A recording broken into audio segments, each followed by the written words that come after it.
ang nakalagay rito, neural foraminal narrowing at L4-S1. Ano ibig sabihin nito? Pinaliwanag ba sa inyo to? Yan. Opo yung inano po ng doktor Sige, sa inyo mo naman galing. na yun daw po ano ito magpaliwanag. May video yan. Paghihilot ko lang video ko. Para nag-gigis-gisan na lang sa isang po. Tama. Eh, narrowing kasi, ang ibig sabihin ng narrowing, ano ibig sabihin ng narrowing? Pagkipot. Kailangan kasi yan sila. Yung neural foraminal kasi sa gitna yun. Neural foraminal. Yan. Meron kasi dyan, yung spinal cord natin, yan ang makukompress yan pag sa neural foraminal. Dito naman sa degenerative disc, L3-S1. Hanggang S1 palagi. Ang ibig sabihin ng degenerative, nasisira yung mga ganito nyo. Ah. Yan. Ang L3 kasi, bibilangin mo yung L1, L2, L3, L4, L5, S1, baba. L1, L2, L3. Oh. L3 hanggang S1. Yan. Yung L4, L5, L4, S1 naman, yan, oh. Ito L4 hanggang S1. Ano naman yun? Yun yung, doon naman yung may neural foraminal. Nagbabago lang ang katawagan. Depende sa posisyon kung saan tinatamaan. Pero ang pinaka-shortcut niyan, pirat itong mga to. Kaya nagkakaroon ng narrowing dahil siyempre yung this height nito napipirat. So, anong kasunod nun? Magdidikit. Magdidikit. Yun yung narrowing. Yun nga po. Babaguhin lang yung katawagan niya pag dito ng posisyon, yan, dito yung neural foraminal. Pero yung binabanggit ng degenerative change, maaaring sa bungad, sa gilid, hanggang doon. Yun ang ibig sabihin nun. Ito, degenerative. Ano yung itsura yan? Degenerative. Tingnan mo yung itsura niyan. Ganyan, parang nagkakaroon ng ribaba. Dapat ganito, healthy. Yan, degenerative. Parang sign of aging. Ay. Parang nagkakaroon ng ano, parang nagkakaroon ng arthritis sa puto. Yung parang, Nagsimula po kasi ng pagbuhat niya yun eh. yun. Ganun yun. Ilang taon na kayo ngayon tayo? Napakabata niyo mo. Oo nga po. Napakabata Kasi mo. maraming trabaho mabigyan. Yung degenerative disc kasi, degenerative or degenerated, parang inahalin tulad din sa sign of aging kasi parang rumurupok yung ganito nila.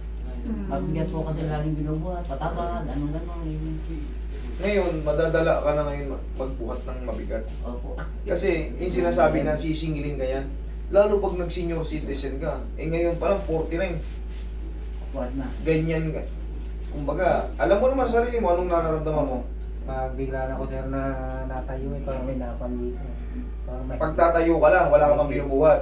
Oh. Wala ka, sige, Wala po, paano? sir. Pag nakaupo po ako sir, kasi Ganyan. parang pag bigla pa ako sir na ganito, parang may nahikit dito. Parang may tumutukod, ano. Oo sir.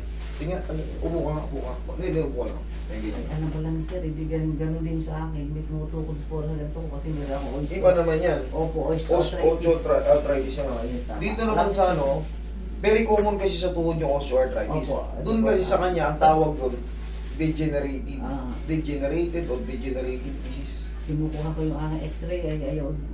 Bayad pa ako na naman. Nakapila, ayaw ko na.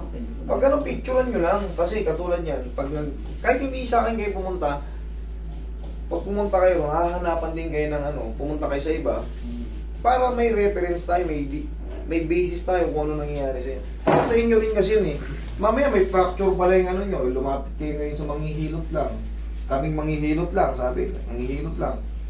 Na hindi hindi nag-check ng ano, sabihin hindi hindi mo malang tinignan yung x-ray, ngayon tinignan yung x-ray, mali pa rin. Walang magiging tama sa mga taong nasasagasaan ng business, pag business is business. Okay, straight. Pag tinignan, mali. Pag hindi tinignan, mali. Ibig sabihin, ayaw niya talaga yung ginagawa ng tao. Yun yung ibig sabihin, wala nang tama.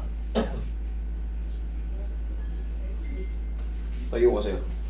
Pero yan, kalagin natin yung ano mo. Kalagin natin yung problema mo. Tuturuan din kita ng ano mo, magiging exercise mo. Kasi ikaw, hindi naman pwedeng tumigil tayo sa trabaho eh. Tagilid ka. Lalo kung lalaki tayo, higa ka patagilid. Tagilid. Higa. Higa ka patagilid. Pag lalaki kasi tayo talaga magtrabaho. Tsaka to si sir, bata pa, 49 pa lang. Opo. Darating pa yung panahon na magsi-senior citizen siya. Yun na yung pinakamas matindi. Pag ikaw ay nag-senior citizen ka na, Nandiyan ako nila. Ang tato. mas marupok na yung buto natin. So pag nakabuhat ka ng mabigat talaga, bibigay ka agad yan. Relax na. Nandiyan ako nila. Kabilang side. Tuturuan kita na magiging exercise mo kung paano yung tamang pagbubuhat. Ha? Kasi, siyempre, normal lang sa ating magtrabaho. Eh. Hindi naman natin pwede iasa sa mga anak nating maliit pa. Kaya kailangan talaga maayos ito. Pero mag-iingat lang sa pagbubuhat. Ha? Tuturuan kita mamaya kung paano. Paano magbuhat. Relax lang.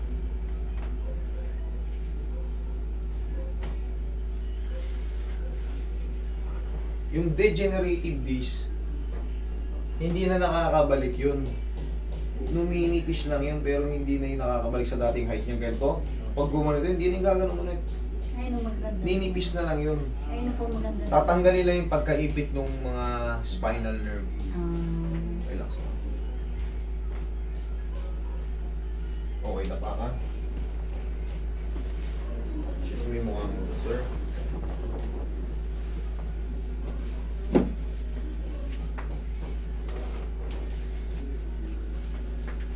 L3 hanggang S1. Ngayon, 1 to 2 days para makakaramdam mo ng mga mild. Mild lang yung mga simpleng pain sa muscle. 3 to 4 days yun, banayad na yun. Back to ano na naman siya yan. Pero pwede lang po niya inumin yung nireseta sa kanyang gamot. Kung nireseta po sa inyo, wala po tayong tutol doon. Kung ano yung binigay sa inyo. Pero pag puro pain reliever, sila rin mismo nagsasabi, huwag kayong manatili sa pain reliever. Ititake nyo lang yan pagka talagang in pain kayo, pero yung gagawin nyo talaga para set, parang Parang vitamins, naku po. Baton nyo naman ang susunod na bibigay. ubusin lang yan yung talagang suseto sa kanya na pangkailangan. Kung talagang may pain, inumin nyo. Kung wala ng pain, huwag Diyan na. na po siya, ano,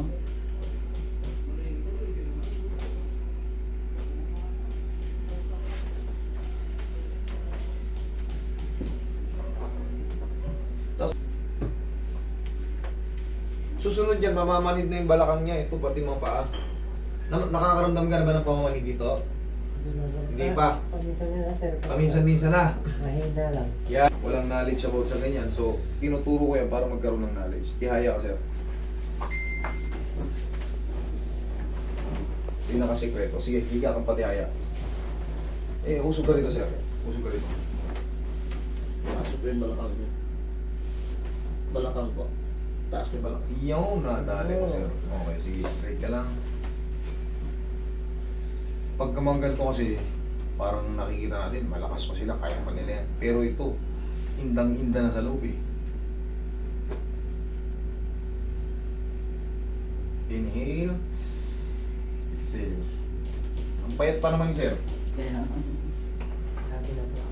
dati na po yan. Payatin talaga, no? Ngayon, sir, sige, diyan ka lang muna. Pahingay muna. Kailangan mo lang muna sumingaw. Ngayon ang mangyayari yan, sir. May matitir pang pain dyan. Hindi na mawawala yung pain dyan. Kumbaga, ang mangyayari lang dyan, hindi na siya ganun kasakit. Di ba pag tumayo mo ka, nakaganyan, pag tumayo ka, parang gustong pang may pektos eh. Ay, ganyan na ako. Pero yan, hindi na ngayon. Kaya mo nung gumayin yan. Dire-diretso na yan. Pero ang ibig ko sabihin, hindi na mawawala yung sakit. Kasi sira na yung disc mo eh. Sira na yung disc mo. Maghihilom yan, magiging tightening. Tightening, manipis na. Wala yung maipit. Pero, pag ikaw ay nagbuhat ng mabigat, ng ganyan, no? Kailangan, pag magbubuhat tayo, itulong mo na to. Itulong mo tong dalawang malakas na to. Okay? Huwag kang bubuhat ng nakapaganyan. Marami na kayong pumunta rito. Nakikita na. Alam ko na yung nangyayari, so ayan, oh, naiipit yan. Basta lang yung kangalan mo. Tulong mo to. Okay, pag mabigat, kunyari 20 kilos pataas, yung sa katrabaho mo, pare, patulong. I-ano natin. Huwag mo ipasawalang bahala yan kasi mamamanid yung buong balakang mo. Okay, kasi, ayun nga, para magkaroon kayo ng idea, ano yung lumabas dun sa papel, i-type nyo lang para alam nyo rin yung nangyayari sa ano. Kasi bata pa to eh. Bata pa to, meron ng ganyan. Eh, pang yung degenerative pagmula L3 hanggang S1, pang matanda yun eh. Pang mga senior citizen na yun eh. Eh, ito hindi pa naman senior citizen eh. Bugbog lang siya sa trabaho. Once na kasi pumutok na yung disc mo, mawawala na yung sustansya no. Yung mga dulo ng buto mo, yung mga vertebral body na tinatawag, vertebrae, nangangarupok yun sila sa dulo. Kaya pala sinabi ng doktor na may possible siyang magkaroon ng TB of the bones. Correct. Yun yung pinaka-worst. Oo. Kasi nga pupudpud na yung ganito. Eh ano yung mga ganyan no? Oo. Yan yung ganyan no. Yan yung mga dulo. Dapat yan healthy. Wala Walang- na sir doon ano pwedeng maging remedy. Wala na. Kailangan nga maawat na yung ano eh. Ang pinaka-remedy niyan yan, alignment. Pag nawala na yung pagkaipit ng spinal nerve, wala nang kirot, makakapag-exercise. Para maging healthy, walang nakaipit. Para ma-maintain lang yun. Yun lang. Upo ka. Pag ano. Pwedeng maging TB.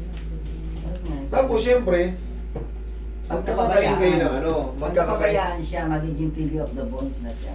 Pinaka-worst na yun eh. Oo. Ito lang sa araw-araw pagising mo sa umaga. Kaya, Sige, sige. Diyan, yan Hindi, ako. hindi. Ay. okay lang yan, sa una talaga. Marami hindi Pag nakakaalam ito eh. Pag ano, no? Yan, di ba tinuod mo pag ito, Oo. sabay yung pag Yan, Sige, pag one. ganon. Ano? Wow. Hindi, parang... Hindi, Yan. baba mo muna, baba. 1, Ah. 2, 3. Yan, pag Kabila. ganon. Tapos kabila. Tapos, yan, pag... Tingnan Kaya mo, sasamahan kita. Yan, yun, tama yun. 1, kabila. Yan. Yan. Kabila, kabila, kabila. Tatas mo Kabila yung naman. tuhod mo, pagpakabila. Pagpakabila. Eh, maganda yun. Oo. Yun, sige, sige. Yan lang. 1 to lang. Para ka Upo upo nagpapasexy. Upo ka. Upo ka. Tapos pag nagganyan ka sa ano, syempre, ganito yun yung rin ang pau. Kahit hindi kayo marunong maghilot, pengin pau, Roy. Kahit hindi kayo marunong maghilot, syempre, hindi naman kayo kagaya ko eh. Kahit ganyan-ganyan ninyo lang yung masakit na ito kasi, ito mga muscle na to, nagkakaroon niya tinatawag na muscle spasm. Paano matanggal yan? Ganyan-ganyan nyo lang. Oh. Kahit hindi kayo marunong maghilot, basta patamaan nyo lang pag ganyan. Huwag nyo lang masyadong dinan. Kahit ganyan-ganyan nyo lang. Kahit nga yan, oh. Ganyan-ganyan nyo lang. Hindi nyo na kailangan dinan Yung by part. yung dudurugin ka mo yung laman. Oo. Hindi nyo kailangan yun. Baka magkamali kayo. Mali pa. Maipit nyo pa yung mga ano dyan. O, sige nga, tayo kang ulit. O, lakad. O, ano, ang pakiramdam. Ano pakiramdam mo? Ginawa na ako. Pinawa na. Huwag kayo magbuhat ng ano. Tapos yung sa umaga pagising nyo. Tsaka pagtatayo. Kasi medyo ano na yun sa kanya. Hindi lang yan warning, nasa kalagitnaan na siya ng ano. Oh. Hindi na yung warning, marami na yung degenerative disc niya. Pagka napuruhan pa yan sa pagbubuhat ng mabigat. Tsaka pag, sir, pag tatayo tayo, no, masakit yung balakang natin. Huwag tayong tumayo ng paganyan. Tatagilid. Yun! O, ganun na. Tagilid muna, itukod dito, ibaba niyo yung Tapos paa nyo. ibabayin pa. Kasi itong kamay natin malakas to eh. Okay? Gets nyo? Sana may natututunan kayo sa atin. Nakita niyo Tama, pag binawa. Kaya pala ako, pagka ano, mas gusto ko Eh, talaga sa huwag ka na magligo. kama. Dito ka ma'am.